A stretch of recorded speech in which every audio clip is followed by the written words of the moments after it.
has been waiting on the line for a long time. Jayvis wanted to talk to us about minimum income.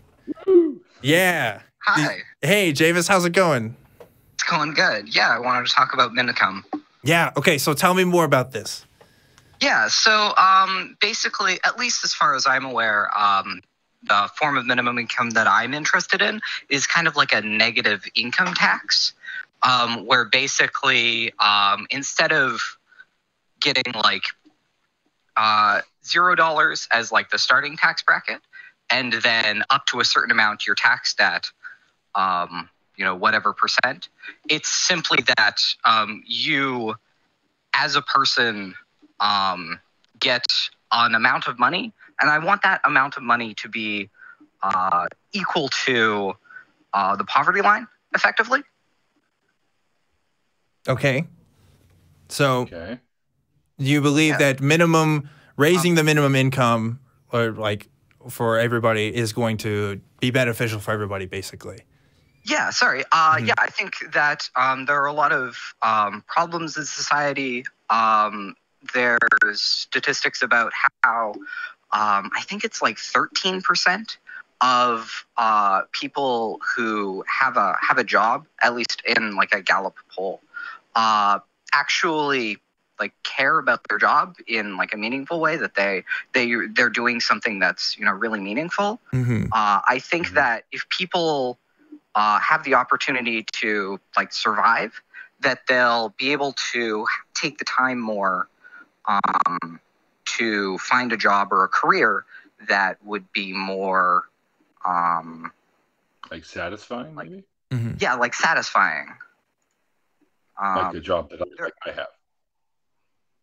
Yeah. If you find that really satisfying, then that's obviously a success. And I want that to happen a lot more often, effectively. And I think that minimum income can have that happen.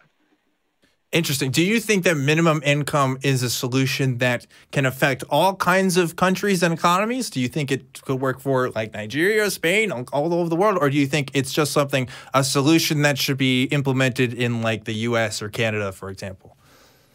Yeah. Effectively, So I'm not, as far as I'm aware, the studies that I'm aware of are only for kind of higher income countries like Finland and Canada. Those are kind of the studies that I'm aware of. So I wouldn't actually know what would happen in kind of lower income nations. I have the impression that assuming that these countries are able to kind of effectively give out this money, that if they're able to also generate, taxes in some way, that they would see a lot of benefit in the same way that I would expect the countries that we do see benefit. Okay. If that makes sense. Yeah, I think so. Yeah, so basically, the studies that you've seen so far are what we might see in the U.S. or Canada, kind of first world kind of countries with people with like higher income nations. And do you think that these, like the repercussions that might happen as a result of implementing such kind of policy, that is going to be outweighed by the total net benefits, essentially? Yeah. So I guess we'd have to unpack. I think a lot of people when they hear income, when they talk about like repercussions, they're talking about stuff like, oh well, you're giving somebody like in the United States right now, there's somebody who wants to implement income. Anyways, they want to give like $1,000, right? That there's a lot of people in the United States, so that would like be a lot of money. So a repercussion that you kind of would assume would be like inflation or something kind of to that effect. Is that what you were saying when you talk about like repercussions? Yeah. So okay, when I hear repercussions when we're talking about the mincome thing, I never heard it as mincome. That's the first time I've heard it described. I like that. That's kind of cool. I'm sorry. I'm going to use mincome from now on. Yeah. The things that I've always heard is always like, so I'll give you an example. A few weeks ago, I was reading about how they recently raised minimum wage in I believe it was the Seattle area, or maybe there was a Portland area, and it was an article written by a small business owner, a wife and husband couple that owned two different subways there, and they were saying that they had to close one of their subways because they couldn't afford to keep open the subways. Because they changed their minimum wage from however it was there to like $15 an hour, and they ended up having to lay some people off. So I guess maybe the repercussions for them was they had to close down a business because their salaries were too high, and they had to kind of adjust their budget, I guess. Yeah. So the example, I guess, of raising the minimum wage. Yeah, there's a lot of problems when you talk about like small businesses. Mm-hmm. Basically, how they can't front the costs because their margins are really slim. So it's really hard for small businesses to actually, in a lot of cases where like cost of living is really high, to actually make their wage like a livable wage. Mm-hmm.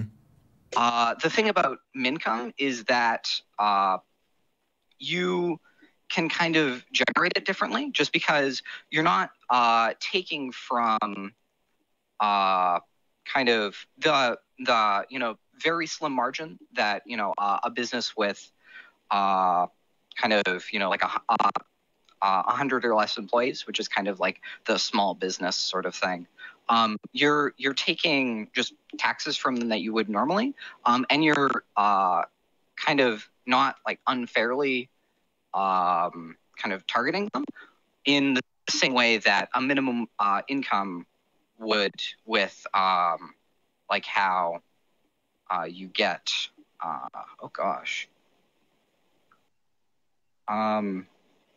what am I trying? That's okay. Yeah, sorry. No, you're good. Take your time. You're taking just taxes from them. Yeah, so you take this really small margin that really everyday small business owners have, and you're really kind of distorting that when you have this like really large overhead that they need to have for their employees. But I guess my response is effectively that when you're talking about generating taxes in a different way, you wouldn't necessarily have that kind of large burden on small businesses. Mm. Okay, so the tax burdens essentially for smaller businesses would be non-existent. So the ones that currently affect them and kind of affect the way that they have to kind of budget out their expenses. Yeah, it would instead of having to pay your employees a living wage, you could let that market do whatever it wanted to, Mm-hmm. and because your employees still have the ability to live regardless of what you pay them, they can take and use their time how they kind of see fit. So it wouldn't kind of harm those small businesses that, if they didn't have this minimum income, wouldn't be able to support that living wage. Okay. I think I get what you're saying here. Neil, do you understand what's going on? I'm trying to grasp what he's saying here. Okay. You have a higher minimum wage and less taxes for the business? I'm sorry. Like in the idea, Dan had brought up, I think, the idea that like a different idea, mm-hmm. that a living wage, like $15 an hour, mm-hmm. Really harms small businesses, mm-hmm. because of the really small margins that they deal with in comparison or contrast, I guess, to large businesses. Mm. So that when you have everybody have to supply a living wage, those small businesses with really small margins get hit a lot harder than businesses with really large like margins. Mhm. If You mean we like a mom and pop pizza joint versus like a Walmart? yeah.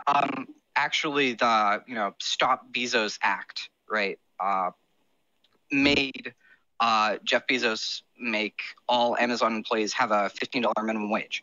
That did almost nothing to Amazon. Right. But if you go to your mom and pop pizza joint and go, hey, you gotta like bump up your employees' wages by 33%. Actually, pizza joint might be a bad example because I used to do that back in my early days, and I could make some pretty good money on tips. So that kind of cushioned it. Okay, yeah, fair enough. So maybe like a mom and pop record store where there's really no tips involved, that kind of thing. Yeah, or yeah. Mm-hmm. Or a grocery store or whatever. What But do you the tax breaks for these types of businesses, for the smaller businesses, might enable them to pay better wages or pay a living wage. that would that could also fix the same problem effectively. No, I thought that's kind of where you were going. Oh, okay. No, sorry. I just that Dan had brought up like instead of minimum income, that he had talked about like the problems. Yeah. That like So- minimum wage. I'm just trying to bring it within the scope of the show here, Jayvis. I'm trying to so the point would try to be, I guess, is how to convince me that what you're saying is a good idea, basically. Oh, okay. And what we as skeptics, if we were to conclude that what you're saying is a good idea or a bad idea, how should we base our judgments? Because again, like most of the time we talk about like religious stuff on here, and if we're judging the merits of like an economic idea, I'm wondering like, what's your take on that? What's your methodology there? Okay.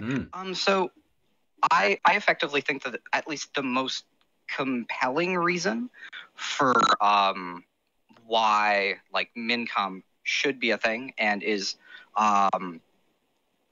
like the best way like forward, or a great policy, I guess, is that in the near future there are going to be a lot of people who have worked in careers that are going to be automated out. Things like trucking, but also general practitioners and doctors, like a laundry list of people who won't have jobs. And not only that, but the jobs that would replace them are few and, if any, and just kind of not as like low skill. It requires a really high skill level and a high education to get like coding, for example. Mm-hmm. So